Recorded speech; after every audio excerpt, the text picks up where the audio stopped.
4 år siden i fjernliggende Sengapi stod sundhedsarbejderen Issac Kaupa over for et personligt mareridt. Hans kone Melisha blev ført til et hospital nær Mount Hagen med alvorlige graviditetskomplikationer. Efterladt til at lede Sengapis lille sundhedscenter, modtog Issac den knusende nyhed, ingen mand ønsker at høre. Melishas tilstand var forværret. Da der ikke var et fly til rådighed, og desperat for at nå frem til hende, begav Issac sig afsted til fods.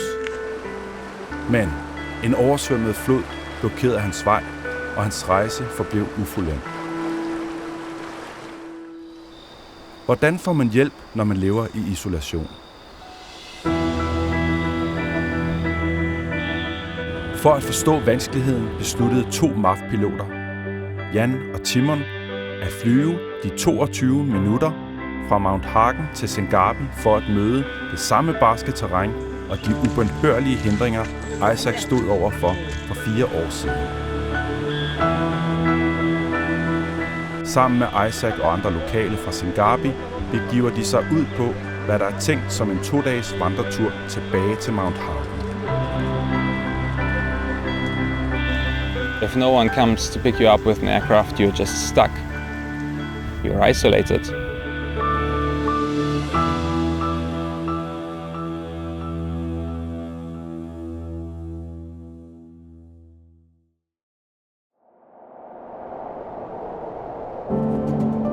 It was always my dream to fly to one of the remote bush locations where we usually fly to all the time anyway, and then hike the same route back to just see what difference this flight makes for the locals who usually hike. We decided to go to the village of Sengapi, which is quite remote and also elevated in the highlands of Papua Ny Guinea. I'm amazed by how remote these places are. Sengapi is one of those. For example, a place that is about 20-25 minutes away flight-wise, and it's just so remote. Like, there's no road to Sengapi. Turen tilbage til Mount Hagen er planlagt til at tage 2 dage.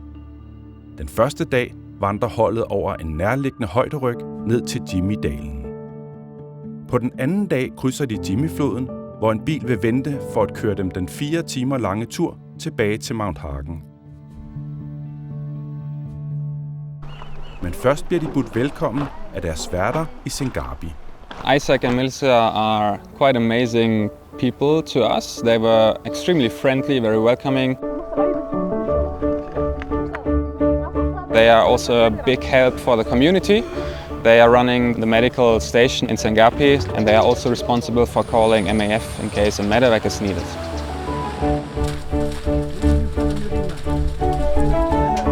This is one of my dreams. When I was graduated, I feel that I want to go out to the remote place and serve. When I was in college, I had a dream to work in remote places like this to save lives in remote places. When I finished graduate from Kojip, Natural College of Nursing, I met Issac. Then we were married, and then after married, almost 4 months, then we came to Sengapi. Yes. I was pregnant with Anna, 3 months, and then we came to Sengapi.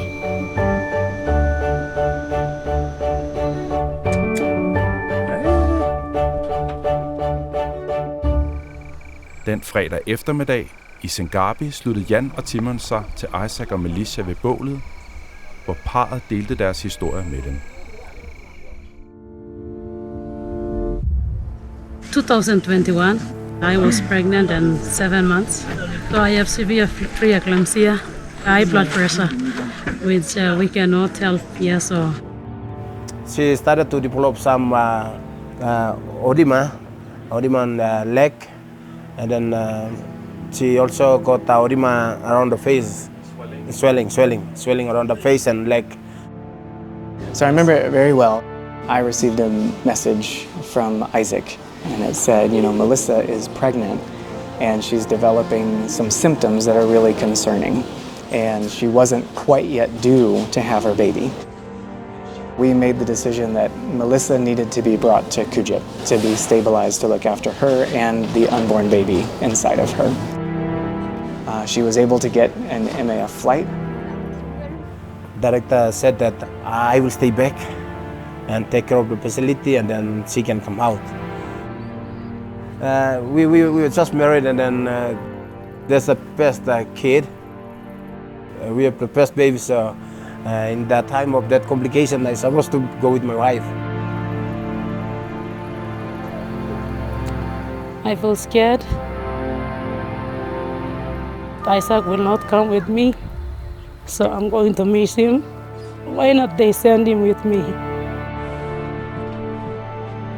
When I arrived at the hospital, they checked me and they saw that the blood pressure was very high.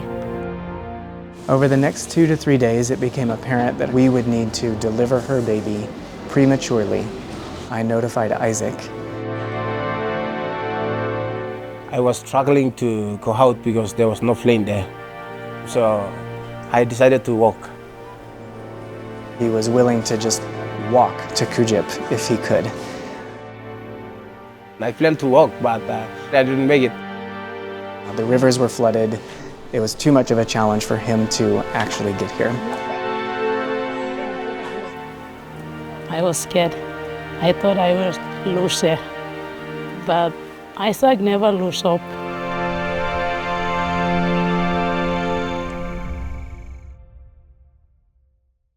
Dagen er kommet på vandreturen, og holdet gør sig klar. The rough plan is that we go there on Friday, we spend the day. On Saturday or the following day, we'll start walking. We will hopefully arrive at a river at the foot of the mountain range on Saturday evening.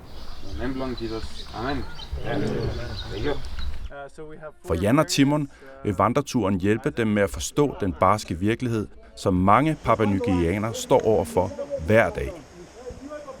For Issac er det en chance for at afslutte et kapitel i hans liv. Today it's like reality. I will be very happy to walk and face this challenge during my time back in 2021.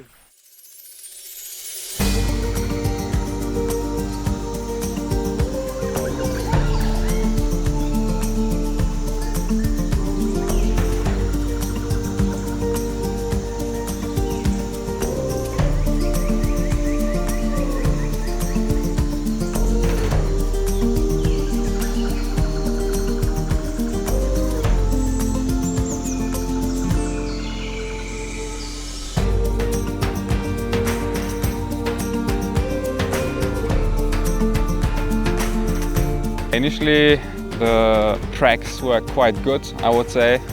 We were still hiking on kind of a plateau in the highlands. So it was not dense and thick jungle, it was not really steep.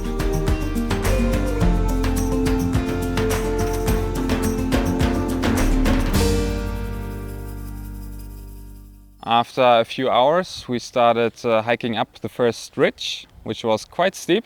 I didn't expect it to be that steep. I think in my mind that was probably the toughest bit. I was like, this is going to be hard work, we're going to go uphill.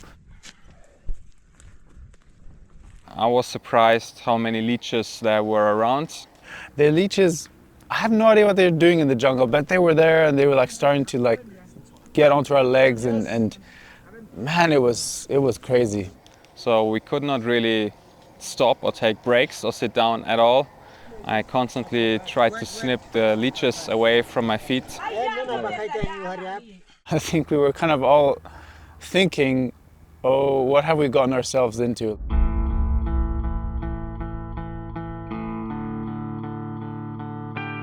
I'm in the middle of nowhere in Papua Ny Guinea in the jungle, and there is no one around. It's just forest and animals. We realized very early on that the terrain was very slippery and muddy, and so it wasn't very easy to walk.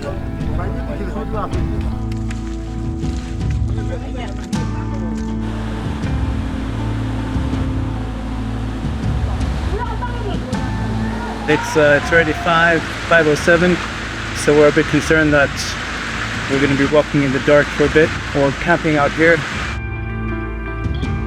I'm tired a little bit. Yeah.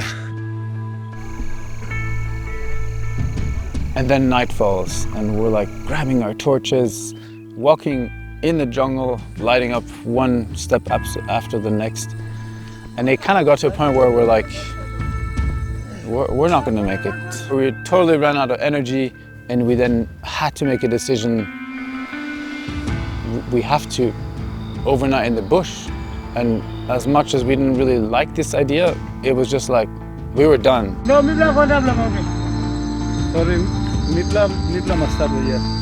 Yes. I was so exhausted. I did not care about where and how I would sleep. I just wanted to sleep. But it was great to see the locals, like they were so good. They cleared the jungle, they brought some leaves, made beds for us, built a fire out of nowhere. We had this beautiful fire going, and there was this cool kind of camp atmosphere for a bit. We were sitting around our campfire, eating some sweet potatoes and cooking bananas. And we were singing 2 songs.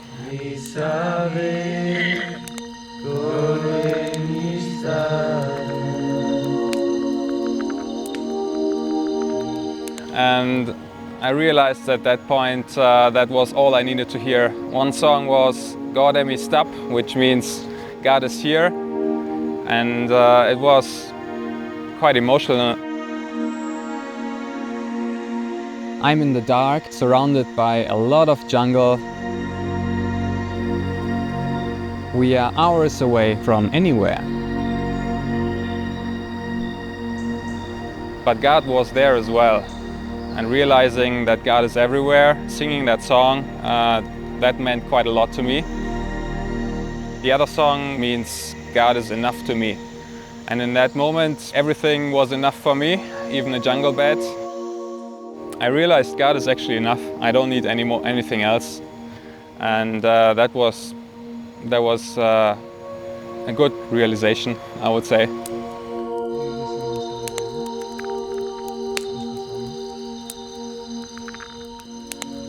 And falling asleep was like a little moment of peace.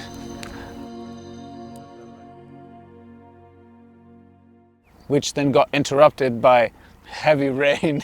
At 3 a.m, man, the rain came. Tropical jungle, you know, tropical rain, you had to have it. Like, it was just insane. Like, it rained from 3 to 6 a.m. We had to break up the camp. That was the most miserable time. Extremely tired. Just waiting for the rain to stop. And for the sun to rise.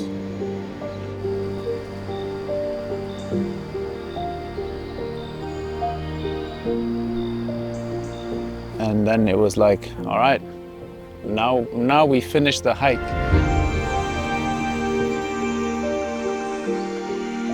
And we realized this is it.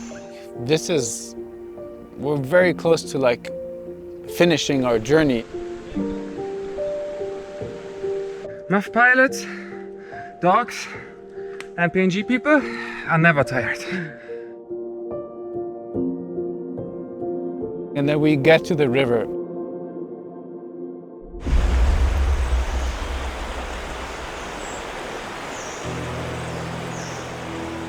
And there was a village at that river. And I asked the leader of that tribe, when did a white man pass through your village the last time? And he said, you are the first ever. They make a living from helping people cross the river. We were all excited about how we're going to cross the river, what's going to happen. I heard that they built some kind of boats so we will safely cross the river, but I don't know what the boats will look like, and I don't know how safely that will actually be. But then we were told, no, we're not going to cross the river level is too high, it's too dangerous to cross. And so we had to wait. At one point, the car that was going to drive us to Hagen, arrived on the other side of the river. So we were sitting, waiting on one side of the river, looking at, you know, our salvation, like our car to get out of here. We looked at these rafts and we were told, you know, with the crossing, you're going to be hanging on for dear life. And yes, indeed, it was like that.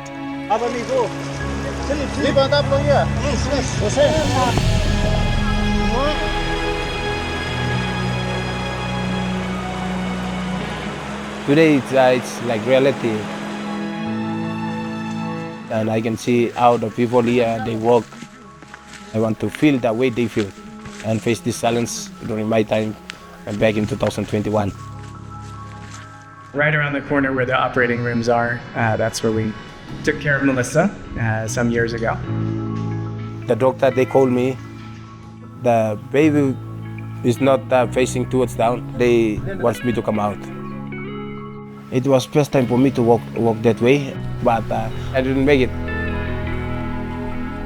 I was very sorry for that time. It's very difficult for me. I thought she will be alive or she will be died, or I was trying to afraid. Sunrise came, it was time for surgery.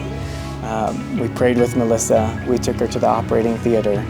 I thought I would lose her, but Issac never lose hope. He prayed and he believed that the Lord gave me, so he wants to take it back, he can take it back. That crossing, it was intense. It was pretty much the pinnacle of all the walking and all the emotions. To lie down in that little bamboo boat and trust the guy to carry me over this river. I was very happy to arrive on the other side, alive. That was crazy. Hugging my brother on the other side. I said that I made it. I made it this time. We brought Melissa back to recover on our maternity ward. I wanted to come back to the special care nursery and just check on the baby. I noticed a figure in a sweatshirt standing inside the nursery next to the baby. And they turned around, I noticed that it was Issac. And he was already holding the hand of his beautiful little baby girl. And he said that MAF had managed to get a flight for him. Efter at Issac var blevet tvunget til at vende om, modtog han et telefonopkald fra MAF, der bad ham om at skynde sig tilbage til landingsbanen. I thank God for that. Every time I see my daughter, I thank God for that blessing.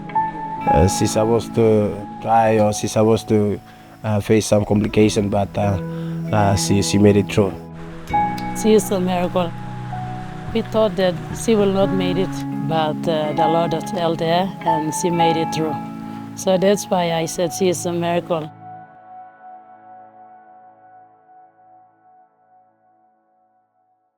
I thought, yes, the adventure is over. Now I can sit, I can relax, and then 4 to 5 hours we'll be home. I'll have a hot shower and go to bed and sleep.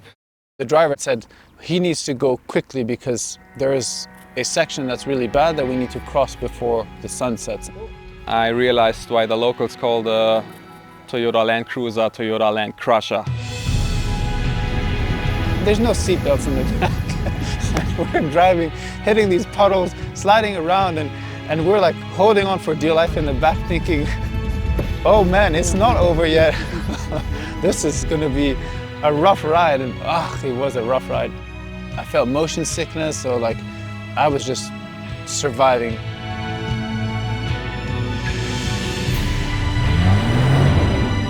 We had to get out of the car a few times, push, work our way through the mud. And I have to say we were in a lucky position that we had the money to basically charter a whole Toyota Land Cruiser just for us.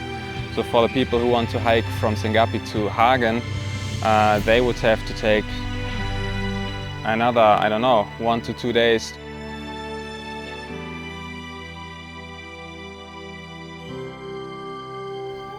We drove in the night and we finally got to Hagen at like 9 or 10 in the evening. Happy to be home, safe, with a crazy adventure behind me. It was quite an adventure. The trip definitely changed how I view my own work that I do every day. So as a pilot, we fly over ridges, over valleys, over mountains. We fly over remote areas, and that's what we do every day. We're here to help people, but it's kind of easy to not know how hard it is to actually travel in this country. I really want to say thank you to the people in Sengapi. It was amazing to hike together with them, to hike their tracks, to identify with them, to see what it's like. Me blow about long Sengapi, 1 hour 10 minutes come long house long Raymond. They were telling us stories of carrying 50 kilos of coffee bags, or they were telling us stories of carrying sick people out of the jungle. They took us in to come on this adventure. They came along with us. They carried our bags. You know, we tried to carry our bags, but we weren't able to. I hope that our relationships, you know, can stay for many years to come, because they gave, you know, whatever they had, they gave to us and they shared with us. It was really beautiful to see. So me blah you long, carry all back. Reach them me blah. So still me blah give on talk about. Now you blah put down me blah sorry. Me blah only man. Take him ground. Me blah make him come.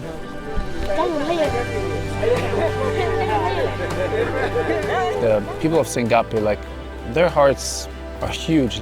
They're really strong people. It was lovely to experience their generosity and just to experience how they opened their word to us, you know, receiving us and guiding us.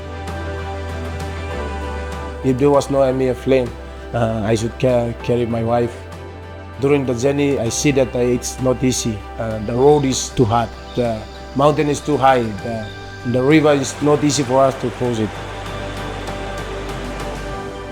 In 2021, I thought that I might lose my wife. If the aeroplane didn't come here and do a medevac, I think I won't make it, and I also won't make it. I am really thankful for the Lord, for He is always faithful.